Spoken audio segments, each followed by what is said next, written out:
किसी ने हमें फांसा नहीं है, हम स्वयं फंस गए हैं। बंधेउ कीर मरकट की नाई, हमने स्वयं सुख भोग की लालसा से अपने को फंसा लिया।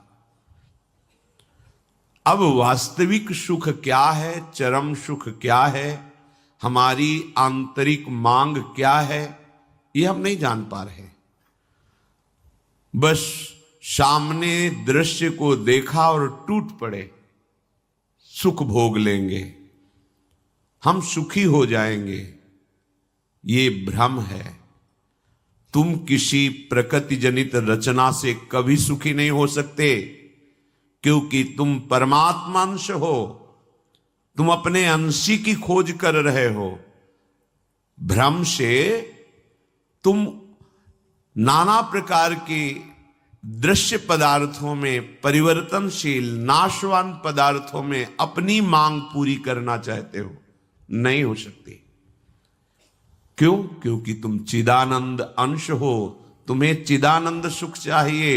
ये प्राकृतिक सुख अनेक जन्मों से भोगते चले आए, अगर कहीं इसमें हमारा विश्राम होता तो आज तक हम सुखी हो जाते।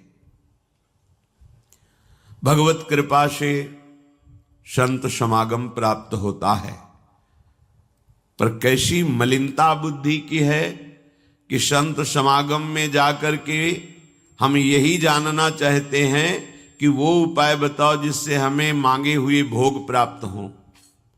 भोग भोगने वाला शरीर जो निश्चित नष्ट हो जाएगा, वो नष्ट ना होने पावे। संसार में माना हुआ सुख हमें भरपूर प्राप्त हो। भ्रम मत रखना। अगर संतों की इसमें आस्था होती तो संत काहे को ही बनते। जिनमें उनकी आस्था नहीं है वो तुम्हें कैसे दे सकते हैं। एक अंधा कुएं में गिरने जा रहा हो तो कोई नेत्र वाला उसको कैसे ढकेल सकता है, कैसे जाने दे सकता है। ऐसे ही हम ज्ञान नेत्रों से अंधे हैं, इसलिए हम इस भवकूप में नाना प्रकार के सुख की लालसा से कूदने जा रहे हैं या कूद चुके हैं। संतों का समागम बचाने के लिए होता है, फंसाने के लिए नहीं होता। लोग पूछते हैं कि संतों का क्या चमत्कार है, दिखाओ अपना चमत्कार।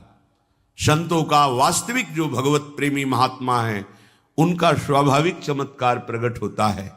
उनके दर्शन से, उनके संभाषण से, उनके सानिध्य से विकारों का नाश और भगवत चरणारविंद की प्रीति, विषयी मन का निर्मल हो जाना, भोगों की तरफ आकर्षित चित्त वृत्ति का भगवदाकार हो जाना, ये संतों का चमत्कार है। तुम्हारा कोई रोग ठीक हो जाए, कोई भोग मिल जाए, कोई परिस्थिति सुधर जाए, इसे संतों का चमत्कार मत समझना। ये प्रारब्ध भोग सुख और दुख, पुण्य और पाप से प्रकट होते हैं, इसमें किसी का प्रभाव काम नहीं करेगा। अगर ऐसा होता तो संतों के शरीर में कभी कष्ट ही ना होता।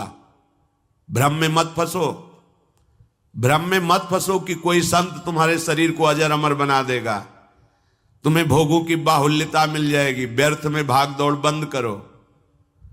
हां, वास्तविक तुम यदि महासुख को चाहते हो और मृत्यु के भय से बचना चाहते हो तो एकमात्र रास्ता है, प्रभु श्री हरि के चरणों का आश्रय ले लो। हरि स्मृति सर्व विपद विमोक्षणम। भगवान का भजन, भगवान की स्मृति निश्चित तुम्हें समस्त दुखों से बचा लेगी। भगवान की शरणागति, समुझ जे आए शरण ते डरत ना काल डर। मृत्यु क्या चीज है? पर प्रभु के नाम जपने में रुचि नहीं, प्रभु की चरण दासता में भावना नहीं, तो तुम सोचते हो कुछ चंद रुपए और कुछ फल पुष्प आदि दे करके हम रोग रहित तो हो जाएं, शोक रहित तो हो जाएं। भूल मत करना। अगर शोक रहित होना है, रोग रहित होना है, तो एकमात्र उपाय है कृष्णाय वासुदेवाय हरे परमात्मने प्रणत क्लेश नाशाय गोविंदाय नमो नमः। गोविंद को नमस्कार करो और जिह्वा से पुकारो कृष्ण कृष्ण गोविंद गोविंद, राधा राधा राधा। निश्चित जन्म जन्म के अशुभ नष्ट हो जाएंगे, आप स्वयं परम सुखी हो जाएंगे, शरीर राग नष्ट हो जाएगा, ऐसा अद्भुत सुख मिलेगा, कृतकृत्य हो जाओगे। पर अब इस मार्ग में चलने के लिए जब कदम रखोगे तो असत वृत्तियों का त्याग करना होगा। यही सब फेल हो जाते हैं। वो ऐसा शॉर्टकट ढूंढते हैं कि कुछ हम कमाए हुए पापाचरण से चंद रुपए आपको दे दें, आप हमें संभाल लेना, भूल मत करना। कभी ऐसा नहीं हो सकता। नाली के पानी से हाथ धोने से कभी हाथ पवित्र और निर्मल नहीं होते। ऐसे मलिन आचरण करके कमाए हुए धन से कभी तुम्हें पवित्रता प्राप्त नहीं हो सकती। ये सब नाटकबाजी मन की है। वहां चलो तुम्हारा सुधर जाएगा, कुछ नहीं सुधरेगा जब तक तुम सुधारना नहीं चाहोगे। तुम सुधारो अपने आप को। किसी का आशीर्वाद कोई काम नहीं करेगा जब तक तुम अपने आचरण नहीं सुधारोगे। तुम खाओ मांस, पियो मदिरा, करो व्यभिचार, नाना प्रकार की हिंसात्मक वृत्ति, तुम्हें भगवान भी नहीं माफ करेंगे, चाहे जहां भाग के चले जाओ। अधर्मा आचरण करने वाले को भगवान कहते हैं मैं साक्षात काल रूप से दंड देता हूं। शरणागत होकर नियम के अनुसार चलोगे तो भगवान तुम्हें दुलार करेंगे मां की तरह। यह सिद्धांत है। नाटकबाजी में फंसो तो फंसो, सिद्धांत से चलोगे तो कभी धोखा नहीं खाओगे, आनंद में मगन रहोगे। पर सिद्धांत में चलने के लिए असत त्याग करना होता है, इसीलिए सब फेल हो जाते हैं। कोई बिरला गुरु कृपा पात्र ही कदम आगे बढ़ाता है। ये भीड़ भागम दौड़ केवल वासनाओं की पूर्ति के लिए तो भ्रम में मत रहना। किसी का आशीर्वाद, किसी की कृपा तुम्हें वासनाओं से नहीं बचा सकती। एकमात्र उपासना ही वासना से बचा सकती है। और उपासना तुम करने के लिए जब तैयार होगे तो ये गंदी बातें, गंदे आचरण, ये आपको त्यागना होगा। बस यही तुम्हारी गाड़ी फेल हो जाती है। ये हम नहीं त्याग सकते तो फिर तुम्हें कोई बचा भी नहीं सकता। लिख लो, अपने दिमाग में लिख लो, अगर बचना है तो एकमात्र मामे ए प्रपद्यन्ते माया में ताम तरंते। जितना भी समझाओ ये पागलपन छोड़ते ही नहीं। बस कोई जंतु ऐसा हो, कोई भस्म ऐसी हो, बस हम नाटक में रिझना चाहते हैं। अरे प्यारे, यदि वो तुम्हें सुखी कर सकता है तो वो खुद क्यों सुखी नहीं हो जाता? तुम नहीं सोच पा रहे हो? पागल हो तुम? यदि वो तुम्हें रोग रहित कर सकता है तो खुद क्यों नहीं रोग रहित हो जाता? यदि वो तुम्हारे को चमत्कार दिखा सकता है तो अपने को चमत्कार दिखाकर प्रभु का साक्षात्कार क्यों नहीं कर लेता? पागल बन रहे हो। सिद्धांत को समझो। तब लगी कुशल न जीव कहूं, सपने हूं मन विश्राम, जब लग भजत न राम कहूं, शोक धाम तज काम। जब तक शोकों का खजाना एक कामनाएं, इन कामनाओं को प्रभु के चरणों में समर्पित करके भजन नहीं करोगे, स्वप्न में भी सुख नहीं मिलेगा। जागृत की बात जाने दो। जो चाहत है नित्य सुख, अरु मन को विश्राम, यही सब चाहते हैं। दुख का मुंह न देखना पड़े, मन हमारा प्रसन्न रहे, शांत रहे, कोई कामना हमें जलाए ना।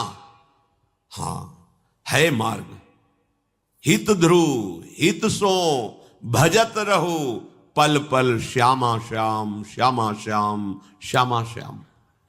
अब ये करना नहीं तुम्हें, भजन करना नहीं, पवित्रता से रहना नहीं, आचरण सुधारने नहीं, मनमानी आचरण करना है तो भगवान तुम्हारे हृदय में भी बैठे, कुछ नहीं कर पा रहे। देख लो ना, सबके हृदय अछत विकारी, सकल जीव जग दीन दुखारी। सबके हृदय में अखंड आनंद परमात्मा विराजमान है, लेकिन सब दुखी हैं, सब क्लेशित हैं, अशांत हैं। क्यों? तहां बेदस कारण राखा, भजन प्रभाव संत श्रुति भाखा। भजन नहीं कर रहे हो इसलिए। भजन किए बिना कुछ नहीं हो सकता।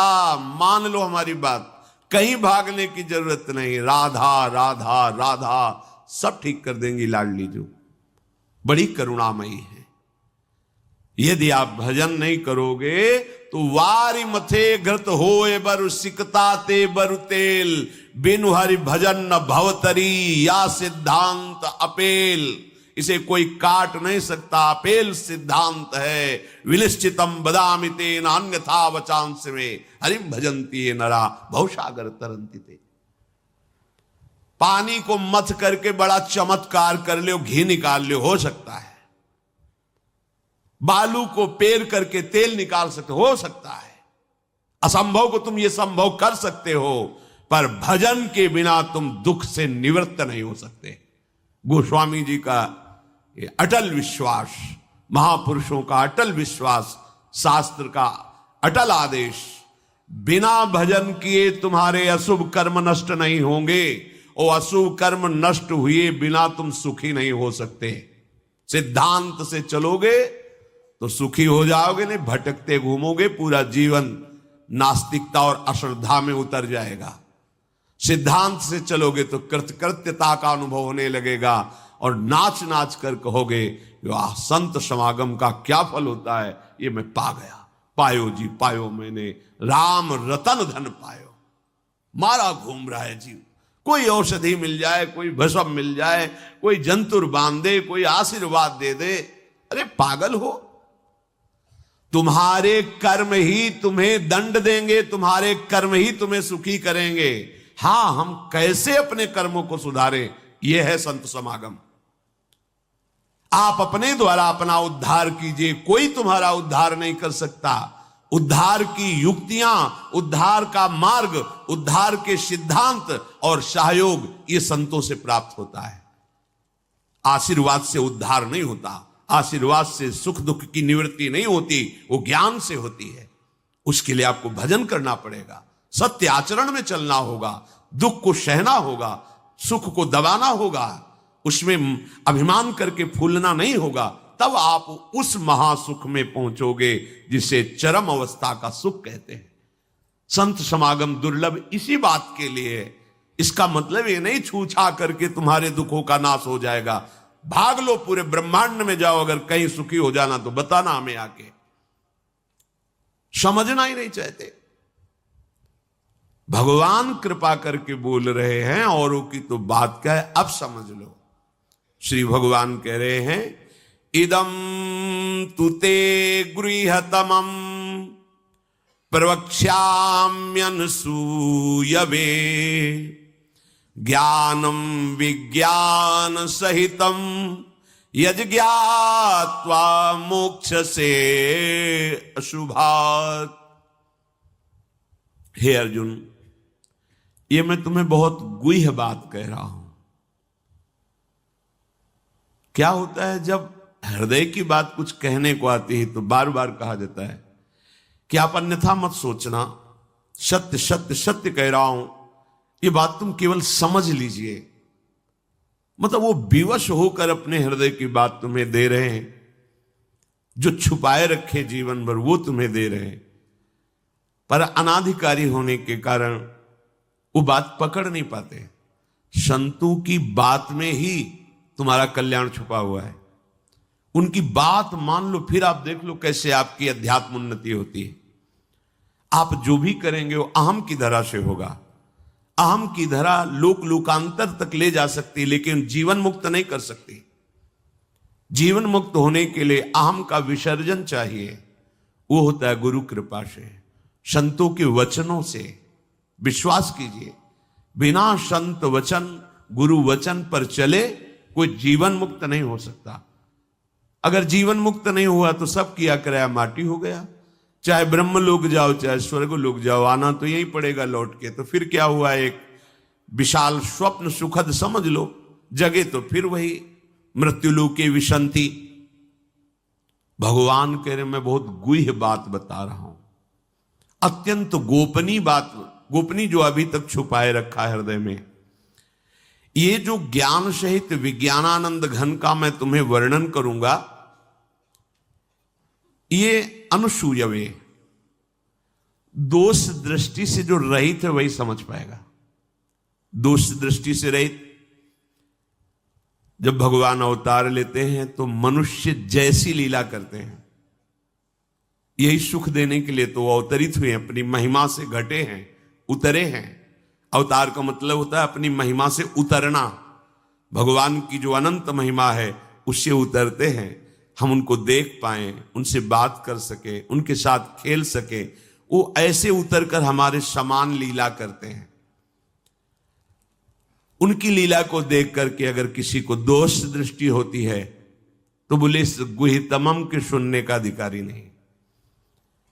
जब हम भगवान को भगवान न मानकर व्यक्ति मानते हैं तो हमारी दृष्टि वैसे ही दूषित हो जाती है। वैसे केवल भगवान की ही लीला हो रही है, पर हमारी दृष्टि दूषित होने के कारण हमें व्यक्ति दिखाई देता है, स्त्री पुरुष दिखाई देते हैं, गुणात्मा महात्मा दोषात्मा ऐसा सब भेद नजर आता है।